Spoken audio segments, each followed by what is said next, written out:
Good morning, good afternoon, and good evening from wherever you're watching us. Karibuni. In our last episode, we journeyed through the birth of national consciousness, the trials of a young nation finding its footing in the reawakening of multi-party democracy in Kenya.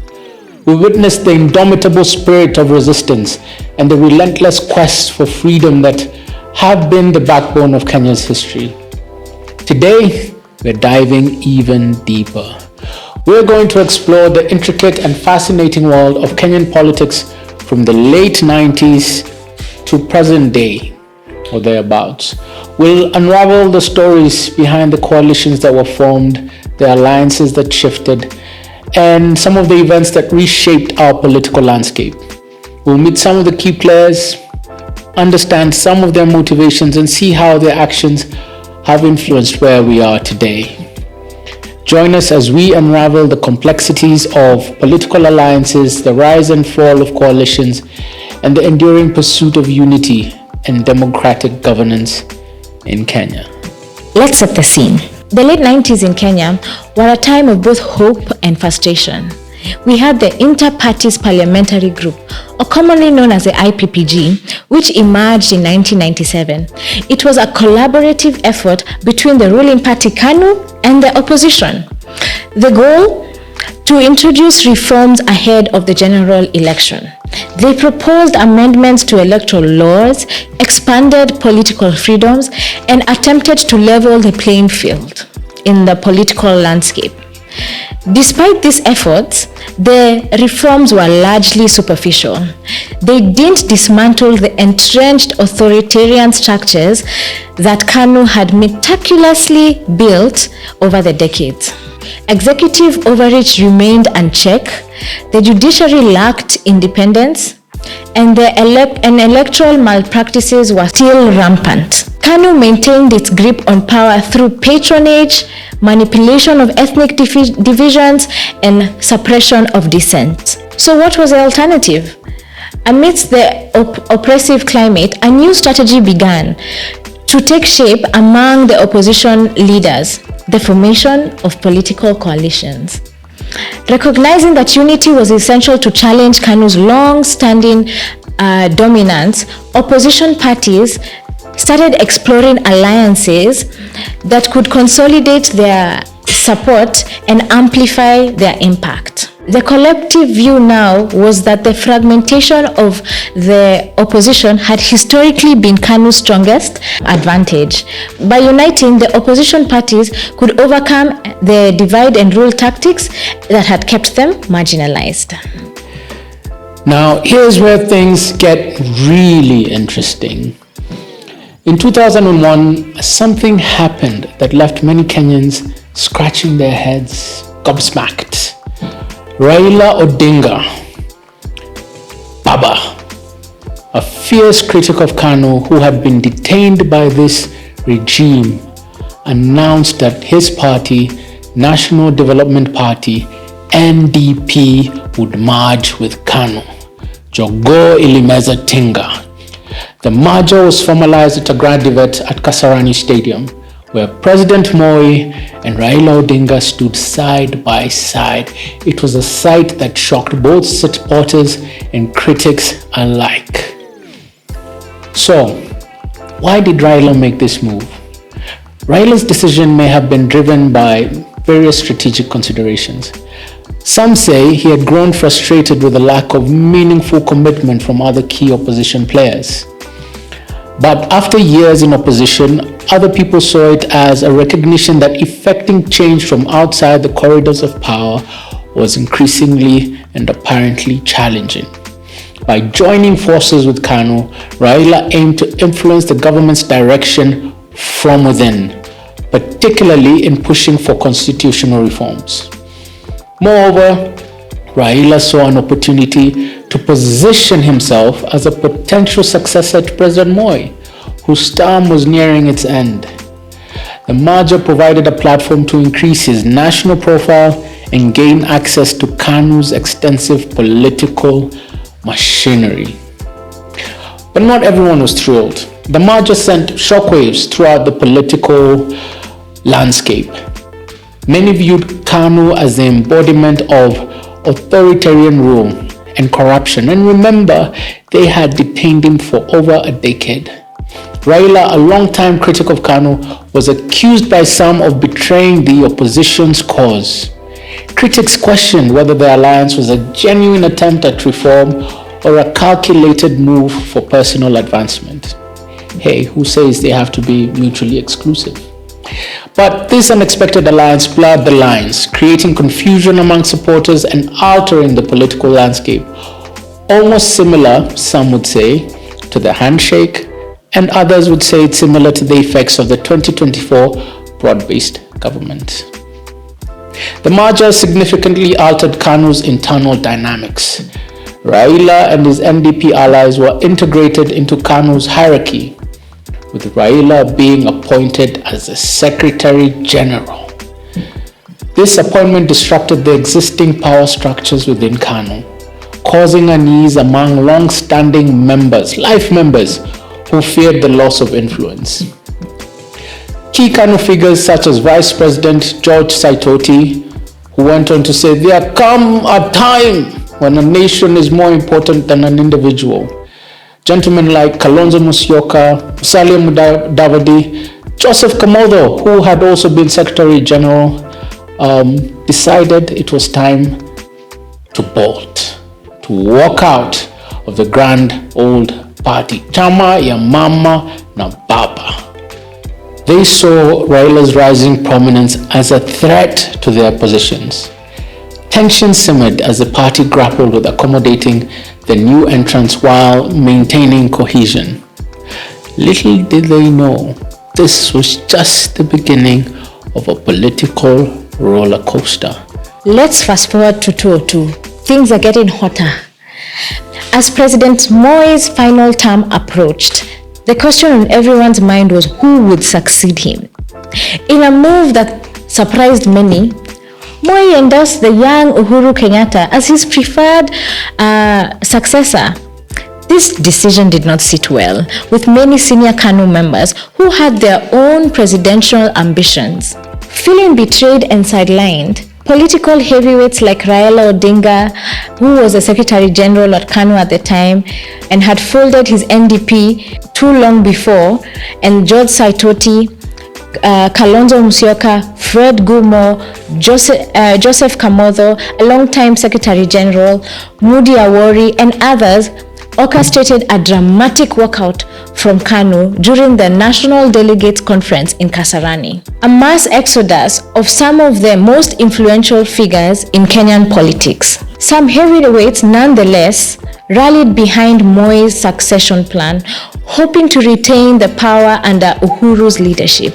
At the same time, other opposition leaders, including Mwai Kibaki's Democratic Party DP, Michael Kijana Wamalwa's Ford Kenya, and Charity Ngilu's National Party of Kenya, SDP, had formed the National Alliance of Kenya, NAK, but yani NAK, NAK.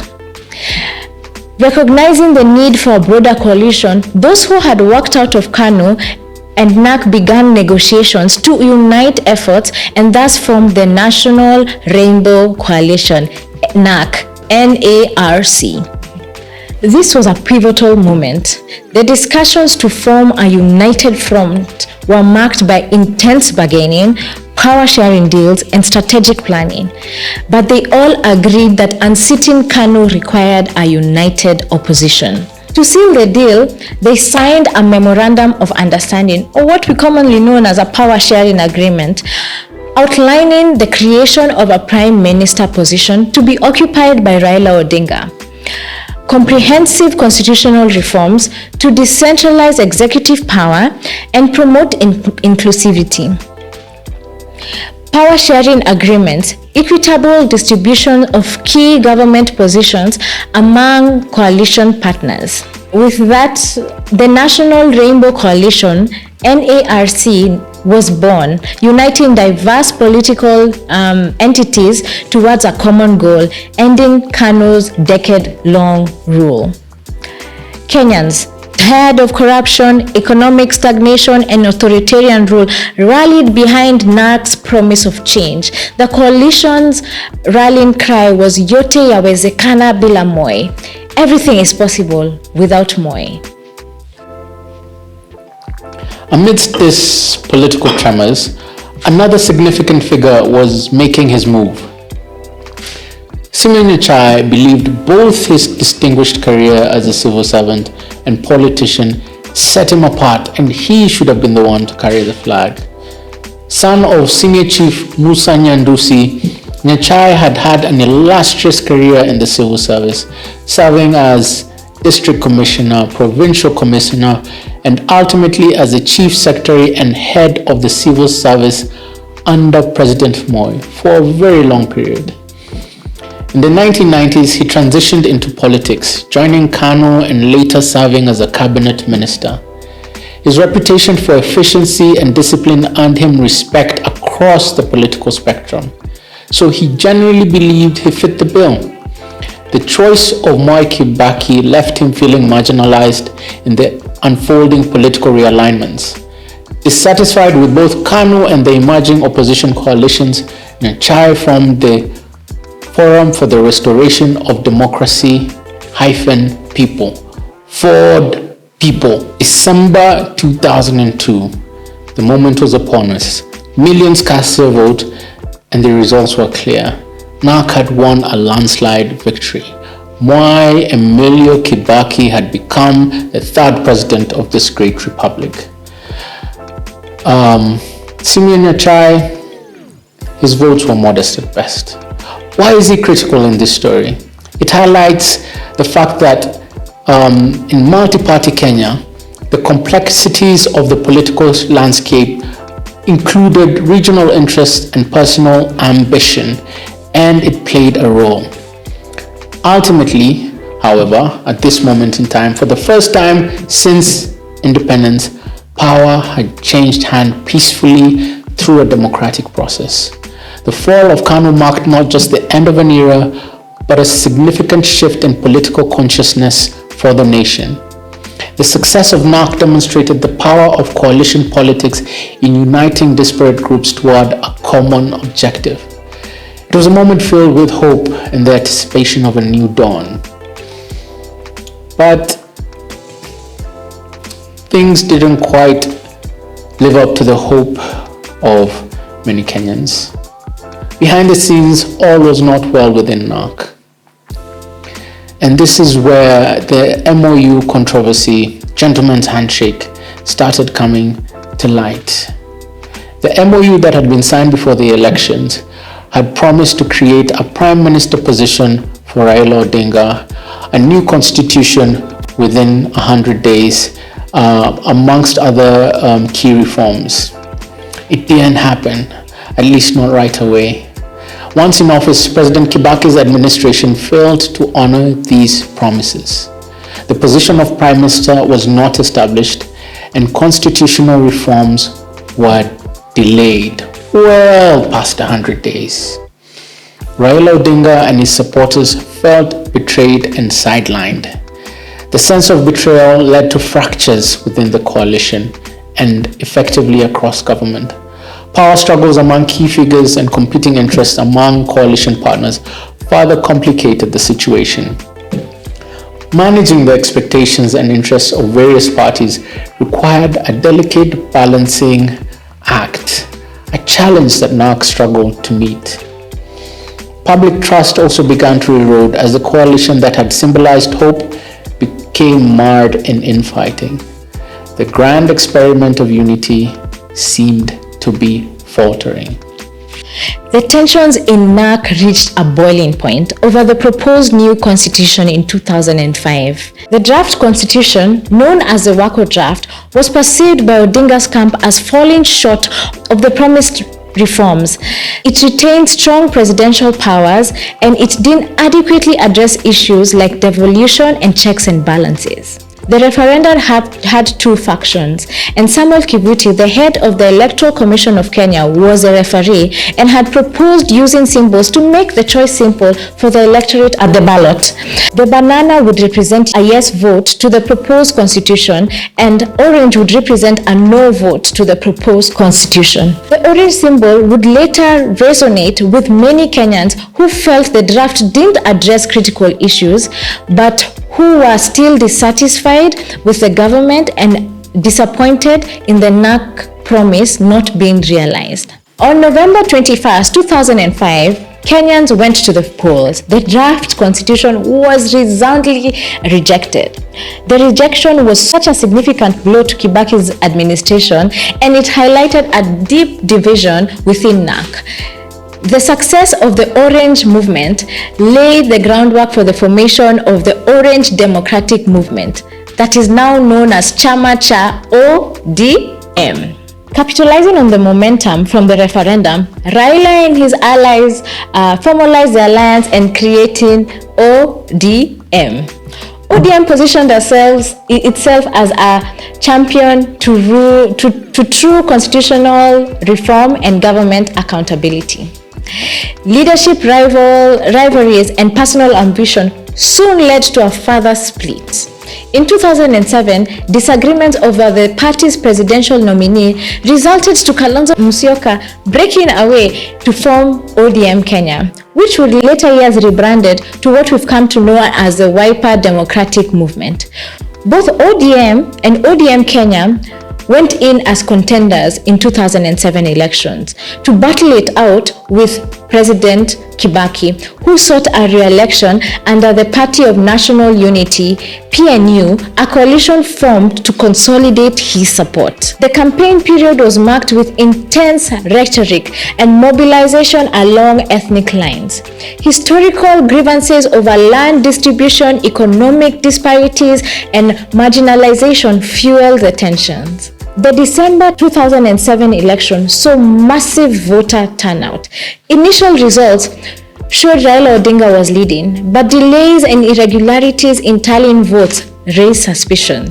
When the Electoral Commission announced Kibaki as the winner amidst allegations of vote rigging, the country erupted.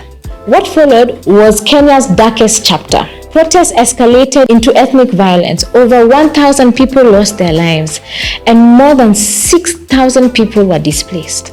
The violence exposed deep-seated ethnic divisions and historical injustices that had been simmering underneath the surface. International mediation led by the former UN Secretary General Kofi Annan was instrumental in resolving the crisis. After intense negotiations, a power-sharing agreement was reached in February 2008. The agreement established a grand coalition government, with Mwai Kibaki as president and Odinga taking a newly created position of prime minister, while Kalonzo Musyoka appointed as vice president. It was a sobering moment, a realization that political competition without genuine reconciliation and reform would tear the nation apart. In the wake of the crisis, there was a renewed commitment to overhaul Kenya's governance structures. The 2010 Constitution, adopted after a nationwide referendum, introduced sweeping changes. We had devolution of power coming into play with 47 new county governments. We had a new system of checks and balances with the delineation between the three arms of government being established.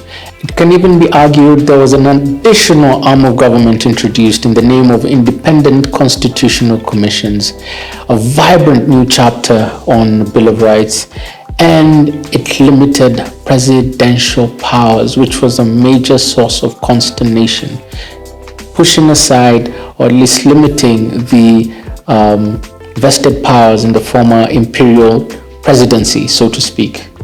Provided a framework for change, transformative constitutionalism. The key question was, would leaders be committed to upholding it? The first elections after this new constitution had been promulgated, 2013, The elections loomed in the horizon, and Kenya stood at a crossroads. The scars of 07-08 were still somewhat fresh. The nation yearned for healing and unity. The electoral terrain had also shifted the playing field significantly, as it now provided for a two-round system for presidential elections. In order to win in the first round, a candidate was required to receive 50% plus one of the vote, as well as 25% of the vote in at least 24 counties. Whereas prior to this, coalitions had been entered as good strategy for politics. They were now almost inevitable for political survival for any serious contenders because of the new thresholds. Furthermore, the law also required all Kenyan political parties to register any coalition agreements with the Registrar of Political Parties and not gentlemen's agreements, as had been the case under the MOU.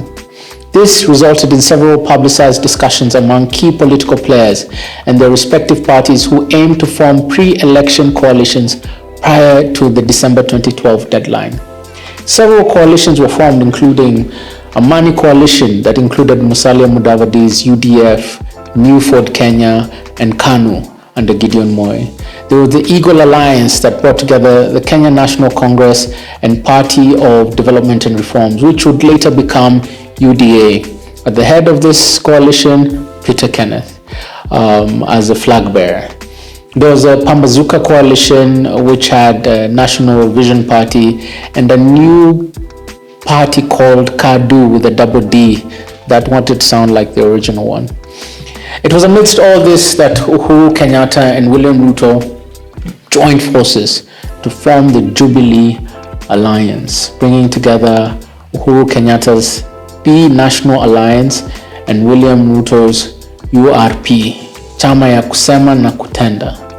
And the main opposition coalition, so to speak, was a coalition for reforms and democracy. And it was seen as the opposition coalition, even though Raila Odinga was effectively prime minister, so he was essentially incumbent, if we think about it.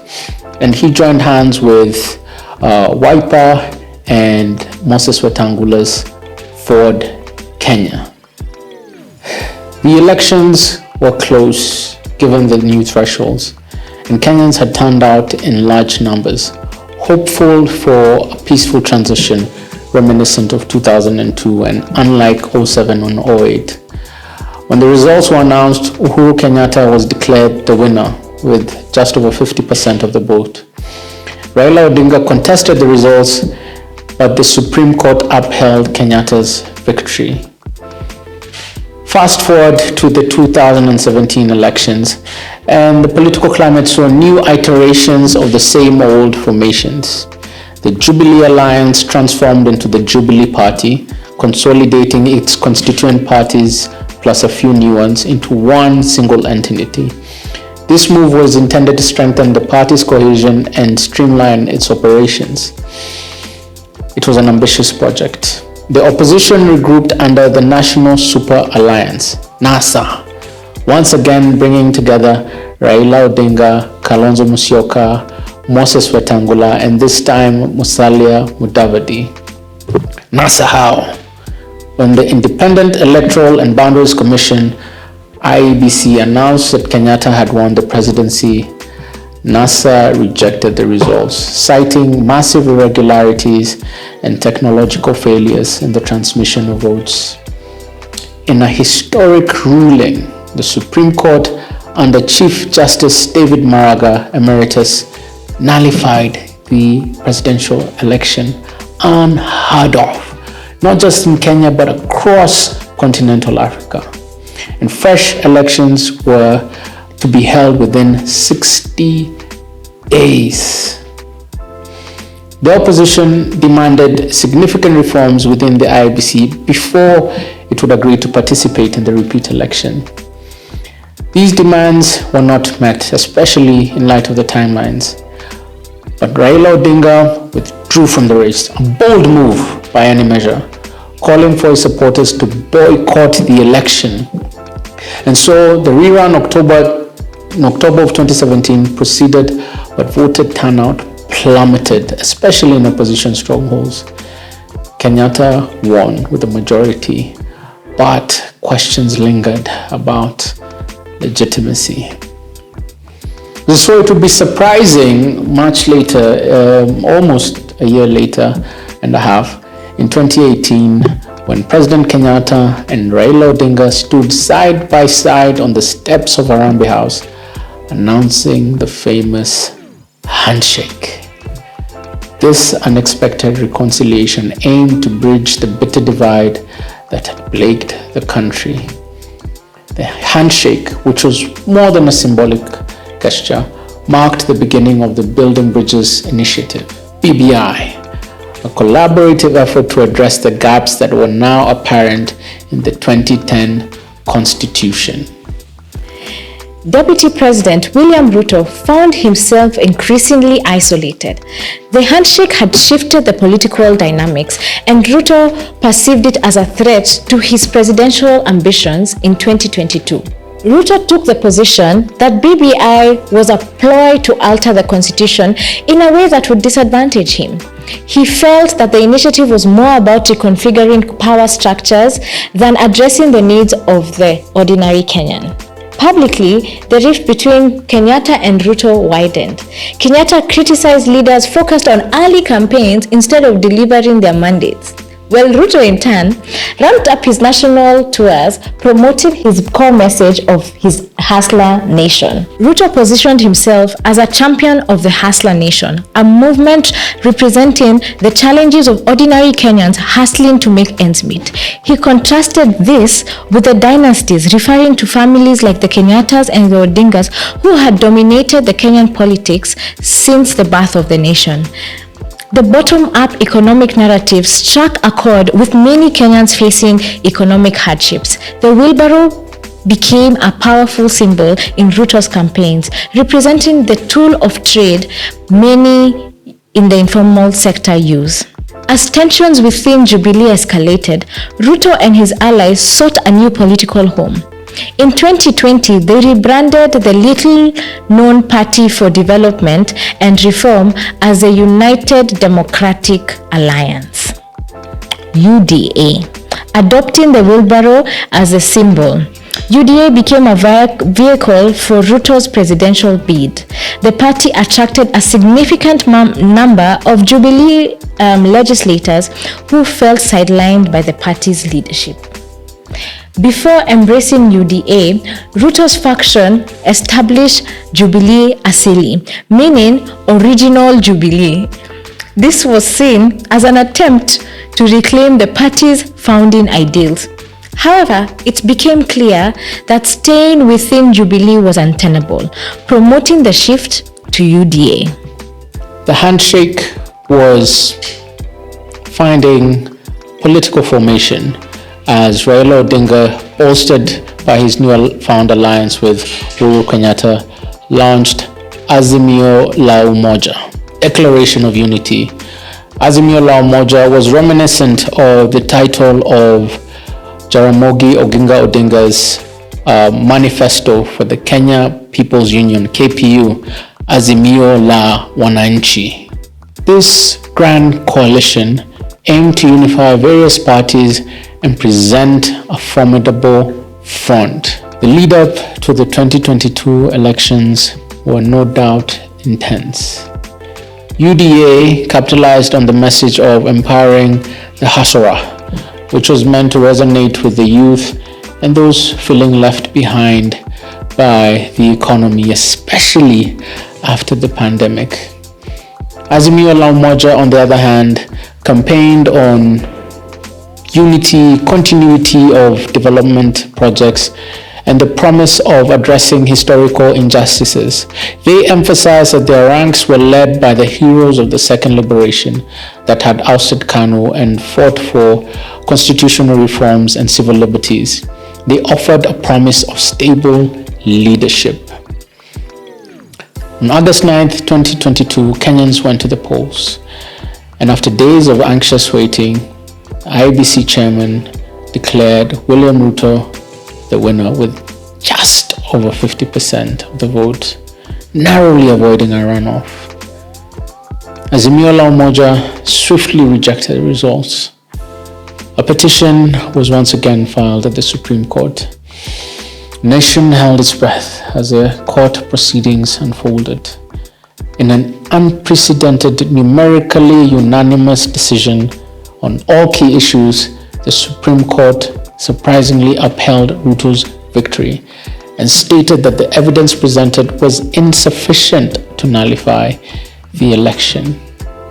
September 2022, William Ruto was sworn in as Kenya's 5th president.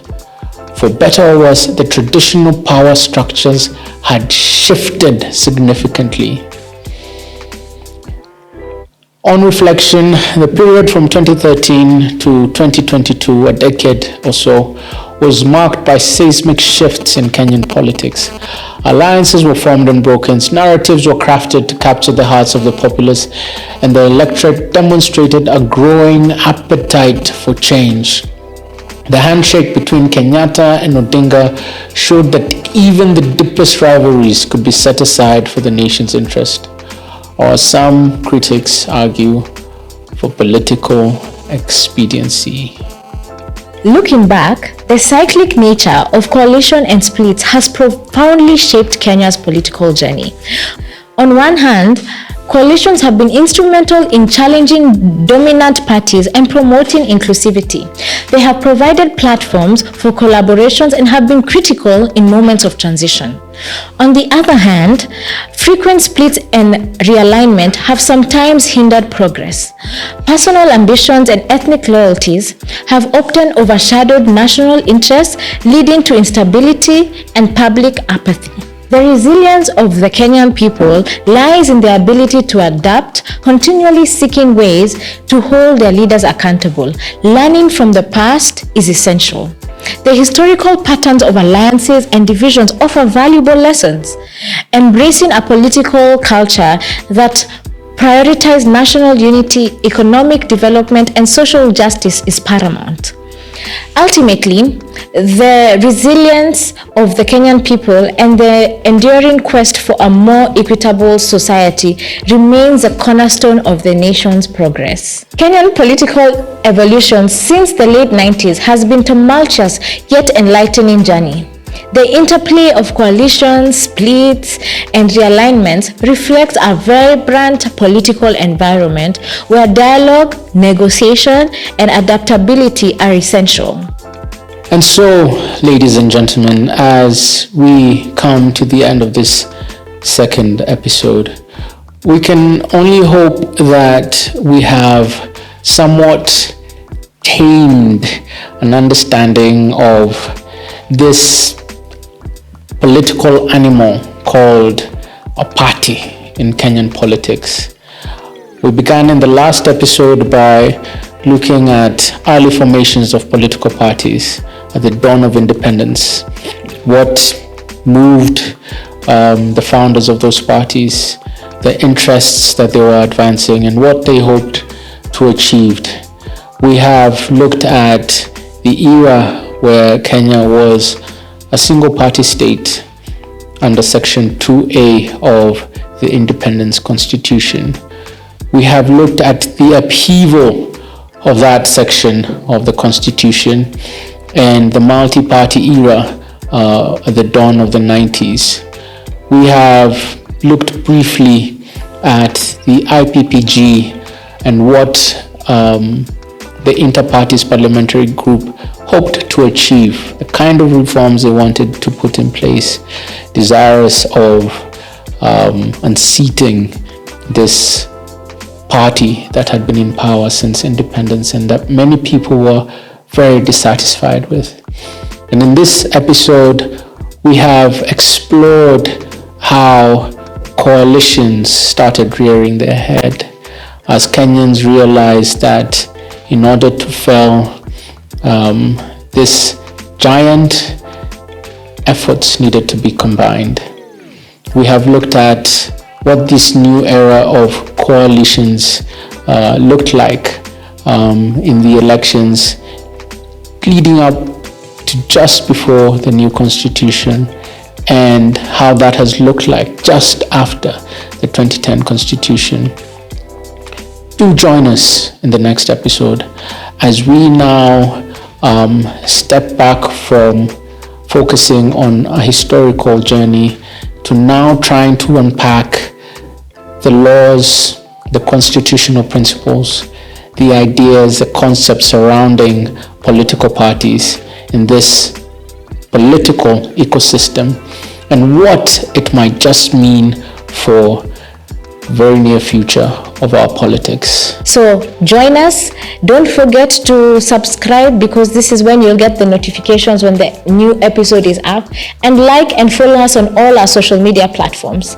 Remember, stay connected politically.